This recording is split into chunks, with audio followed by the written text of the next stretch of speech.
다시 사도신경으로 우리의 신앙을 고백하겠습니다. 전능하사 천지를 만드신 하나님 아버지를 내가 믿사오며 그 외아들 우리 주 예수 그리스도를 믿사오니 이는 성령으로 잉태하사 동정녀 마리아에게 나시고 본디오 빌라도에게 고난을 받으사 십자가에 못 박혀 죽으시고 장사한 지 사흘 만에 죽은 자 가운데서 다시 살아나시며 하늘에 오르사 전능하신 하나님 우편에 앉아 계시다가 저리로서 산 자와 죽은 자를 심판하러 오시리라. 성령을 믿사오며 거룩한 공예와 성도가 서로 교통하는 것과 죄를 사하여 주시는 것과 몸이 다시 사는 것과 영원히 사는 것을 믿사옵나이다. 아멘. 찬송가 160장입니다. 160장.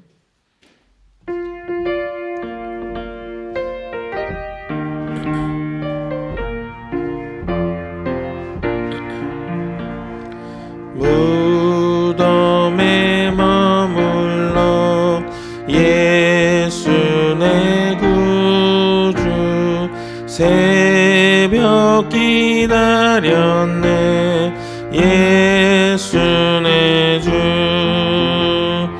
원수를 다 이기고 무덤에서 살아나셨네 어둠을 이기시고 나와서 성도 함께 길이 다스리시네 사셨네 사셨네 예수 다시 사셨네 헛되이 지키네 예수 내 구주 헛되이 봉하네 예수 내 주 원수를 다 이기고 무덤에서 살아나셨네 어둠을 이기시고 나와서 성도 함께 길이 다스리시네 사셨네 사셨네 예수 다시 사셨네 거기 못 가두네 예수 내 구주 우리를 살리네 예수 내 주 원수를 다 이기고 무덤에서 살아나셨네 어둠을 이기시고 나와서 성도 함께 길이 다스리시네 사셨네 사셨네 예수 다시 사셨네 아멘. 오늘 말씀은 로마서 4장 1절부터 12절입니다. 로마서 4장 1절부터 12절 말씀입니다.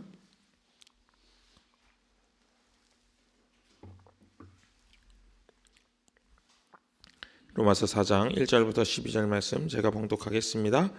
그러면 육신상으로 우리의 조상인 아브라함이 무엇을 얻었다고 우리가 말할 수 있겠습니까? 아브라함이 행위로 의롭게 되었더라면 그에게는 자랑할 것이 있었을 것입니다. 그러나 하나님 앞에서는 자랑할 것이 없습니다. 성경이 무엇이라고 말합니까? 아브라함이 하나님을 믿으니 하나님께서 그를 의롭다고 여기셨다 하였습니다. 일을 하는 사람에게는 품삯을 은혜로 주는 것으로 치지 않고 당연한 보수로 주는 것으로 생각합니다. 그러나 경건하지 못한 사람을 의롭다고 하시는 분을 믿는 사람은 비록 아무 공로가 없어도 그의 믿음이 의롭다고 인정을 받습니다. 그래서 행한 것이 없어도 하나님께서 의롭다고 여겨주시는 사람이 받을 복을 다윗도 다음과 같이 말하였습니다. 하나님께서 잘못을 용서해 주시고 죄를 덮어주신 사람은 복이 있다. 주님께서 죄 없다고 인정해 주실 사람은 복이 있다. 그러면 이러한 복은 할례를 받은 사람에게만 내리는 것입니까? 그렇지 않으면 할례를 받지 않은 사람에게도 내리는 것입니까? 우리는 앞에서 말하기를 하나님께서 아브라함의 믿음을 의로 여기셨다 하였습니다. 그러면 어떻게 아브라함이 그러한 인정을 받았습니까? 그가 할례를 받은 후에 그렇게 되었습니까? 그렇지 않으면 할례를 받기 전에 그렇게 되었습니까? 그것은 할례를 받은 후에 된 일이 아니라 할례를 받기 전에 된 일입니다. 아브라함이 할례라는 표를 받았는데 그것은 그가 할례를 받은 상태에서 이미 얻은 믿음의 의의를 확증하는 것이었습니다. 그래서 그는 할례를 받지 않고도 믿는 모든 사람의 조상이 되었으니 이것은 할례를 받지 않은 사람도 의롭다는 인정을 받게 하려는 것이었습니다. 또 그는 할례를 받은 사람의 조상이 되기도 하였습니다. 다시 말하면 할례만을 받은 것이 아니라 또한 우리 조상 아브라함이 할례를 받지 않은 상태에서 걸어간 믿음의 발자취를 따라가는 사람들의 조상이 되었습니다. 아멘. 바울이 오늘 4장에서 이야기하고 있는 내용은 3장의 강화입니다. 3장에 다루었던 내용을 4장에서 아브라함의 예를 들어서 강화를 해주고 있습니다. 핵심은 믿음으로 의롭다 하심을 얻는 것입니다. 믿음으로 의롭다 하심을 얻는 것. 하나님께서는 받을 자격이 없는 자에게 주시는 분의 전적인 공로로 값없이 주어지는 선물을 허락해 주십니다. 4절부터 6절을 한번 같이 읽어보겠습니다. 4절부터 6절입니다. 일을 하는 사람에게는 품삯을 은혜로 주는 것으로 치지 않고 당연한 보수로 주는 것으로 생각합니다. 그러나 경건하지 못한 사람을 의롭다고 하시는 분을 믿는 사람은 비록 아무 공로가 없어도 그의 믿음이 의롭다고 인정을 받습니다. 그래서 행한 것이 없어도 하나님께서 의롭다고 여겨주시는 사람이 받을 복을 다윗도 다음과 같이 말하였습니다. 아멘. 일을 하면은 품삯을 받는 게 당연하죠. 그래서 요즘에 노동운동 같은 것도 막 있잖아요. 자기 일한 만큼 보수를 달라, 혹은 보수를 이만큼 주니까 일하는 시간을 줄여달라, 이런 이제 이야기들이 많이 있습니다. 그런데 아무 공로가 없어도 품삯을 주시는 분이 있다는 거예요. 오직 믿음만 있다면은 그 믿음을 보시고 아무 공로가 없어도 의롭다고 하는 선물을 주시는 분이 있다는 것입니다. 그런데 여러분, 이 지점에서 한 가지 생각해 보겠습니다. 우리에게 선물을 주시는 그 분의 성품입니다. 우리에게 선물을 주시는 분은 아무 공로 없는 자에게 선물을 주실 분이 아닙니다. 무슨 말인지 갑자기 당황하셨죠? 그런데 잘 생각해 보기 바랍니다. 어떤 왕이 있는데 그 왕을 직접 만나지 않아도 그 왕이 펼치고 있는 정책을 잘 살펴보면은 왕의 성품이 어떤지 알 수 있습니다. 하나님께서 정하신 법 중에 하나만 살펴보면 뿌린 대로 거둔다, 이런 법이 있어요. 이거는 일반 은총이죠. 일반 은총입니다. 여러분, 학생이 공부하지 않고 시험 성적 나옵니까, 안 나옵니까? 공부 안 하고 시험 성적 다들 얻으셨나 봐요. 다들 답이 없으신데 다시, 공부 안 하고 시험 성적 얻을 수 있습니까, 없습니까? 없어요. 씨를 뿌리지 않으면 아무것도 나지 않습니다. 그렇죠? 씨를 뿌려야 자라게 하시는 분이 하나님이시라서 자라기도 하지만은 어쨌든 씨를 뿌려야 뭔가 일이 시작이 되는 겁니다. 그런데 문제는 아무 공로가 없다고 해서요. 아무것도 하지 않았다는 거예요. 그런데 선물이 주어진다. 이거는 이 하나님이 주시는 일반 은총만 보아도 있을 수가 없는 일입니다. 그렇죠? 이거를 공의라고 합니다. 누가 보아도 인정할 만한 의. 그래서 공의라고 합니다. 그런데 하나님께서는 특별하게 우리에게 믿음이라는 특질이 있으면은 은혜를 주시는 거예요. 의롭다 하심을 베푸시는 거예요. 그러면 공의를 뛰어넘는 무언가가 있지 않고서는 이것이 실행되지 않겠죠. 그러면 공의 이외에 무언가가 있다는 것을 우리는 감지할 수가 있습니다. 하나님은 연약한 인간이 아니십니다. 그래서 이랬다 저랬다 하지 않으세요. 기분에 맞춰서 너는 믿음이 있으니까 주고 너는 믿음이 없으니까 주고 이런 뜻이 아닙니다. 그냥 하나님은 정하시면 그대로 가는 거예요. 태초부터 지금까지. 한 번도 변하신 적이 없어요. 변하실 수가 없습니다. 신이시기 때문에 그런 거예요. 우리는 연약하고 부족하기 때문에 변합니다. 그리고 성장하고 성숙합니다. 그래서 이전에 맞다고 생각하던 게 시간이 지나면서 다르다고 생각할 수도 있게 되는 거예요. 그러나 하나님은 그러실 분이 아니에요. 우리가 착각하면 안 됩니다. 하나님이 오늘은 기분이 좋으시니까 은혜를 주시겠지, 이런 생각은 하시면 안 됩니다. 하나님은 그러신 분이 아니에요. 왜냐하면 신이시기 때문에 달라지실 수가 없는 분입니다. 하나님께서 말씀하시면 그대로 이루어지는 것, 그것뿐입니다. 그런데 그런 공의를 초월하는 무언가가 있기 때문에 믿음만 가지면은 죄인이, 형벌을 면할 수 없는 죄인이 의롭다 하심을 얻게 되는 것입니다. 그런데 그것이 무엇인가 하면은 바로 우리가 좋아하는 사랑입니다. 사랑이 공의를 뛰어넘어서 공의를 초월해가지고 지금 우리에게 믿음만 보고 의롭다 하심이 도달하도록 우리에게 만들어주는 것입니다. 그런데 공의를 무시하는 게 아니에요. 하나님이 만약에 공의를 무시하시면은 하나님 존재 자체가 무너지는 거예요. 그러니까 하나님은 공의를 무시하실 수 없어요. 그러나 우리를 너무 사랑하셔가지고 우리를 구원하셔야 되는 거예요. 그런 상황에서 사랑의 법을 성취하면서 공의를 무너뜨리지 않기 위해서 하나님이 내세우신 방편이 바로 예수 그리스도입니다. 예수님이 계셨기 때문에 공의가 무너지지 않으면서 우리에게 사랑이 이루어지는 것입니다. 그게 바로 하나님의 지혜 예수 그리스도의 십자가입니다. 어떤 학생이 있었습니다. 이 학생이 나쁜 친구들하고 어울렸어요. 근데 아빠가 목사님이에요. 시골교회 목사님인데 맨날 나쁜 친구들하고 어울리니까 이제 교인들이 막 이제 얘기를 해주는 거예요. 목사님 아드님이 너무 안 좋은 친구들하고 어울립니다. 좀 가르쳐 주셔야 될 것 같습니다. 막 그랬어요.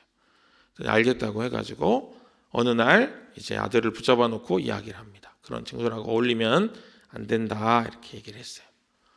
그랬는데 어느 날 아빠가 이제 그 신방을 마치고 돌아오는데 이 아들이 나쁜 친구들하고 어울리는 걸 본 거예요.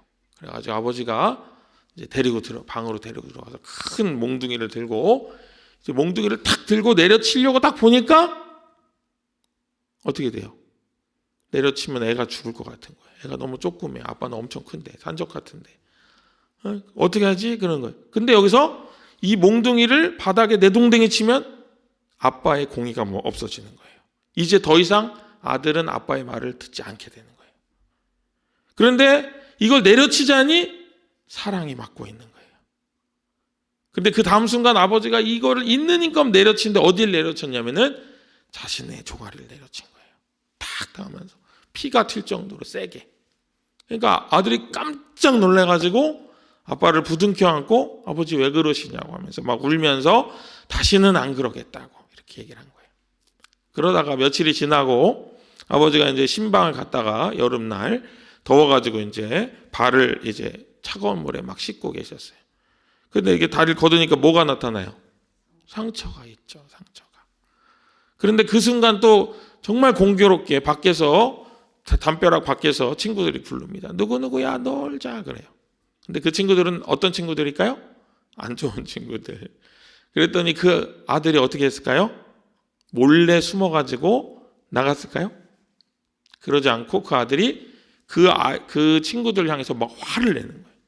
너희들 때문에 우리 아버지가 어떻게 됐는지 아냐 이러면서 화를 막 내는 거예요. 이 이야기가 오늘 제가 앞에서 말씀드린 이야기를 담고 있습니다. 아버지가 자신의 공의를 무너뜨리지 않기 위해서 자신의 본체이신 예수 그리스도를 치신 거예요. 그리고 그 사랑의 법을 완성하시는 겁니다. 그 공의를 무너뜨리지 않으시는 거예요. 이것이 그리스도인들에게는 십자가를 알기 때문에 지혜 중에 지혜요, 능력 중에 능력이지만 멸망할 사람들에게는 어리석음이 되는 것입니다. 뭐하러 그렇게 하냐고. 그럼 여기서 여러분 제가 묻겠습니다. 여러분은 무엇을 위해서 살고 있습니까? 무엇을 향해서 나아가고 있습니까? 우리에게 주어진 삶은 단 한 번뿐입니다. 그래서 일생이라고 불러요. 이 일생의 삶에서 우리의 방향은 어디를 향하고 있습니까? 무엇을 향하고 있습니까? 썩어질 것을 향하고 썩어질 것을 바라보고 있지는 않습니까?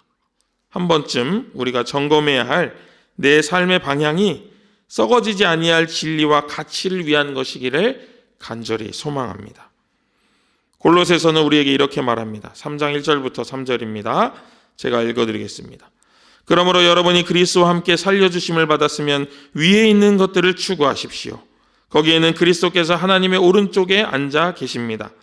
여러분은 땅에 있는 것들을 생각하지 말고 위에 있는 것들을 생각하십시오.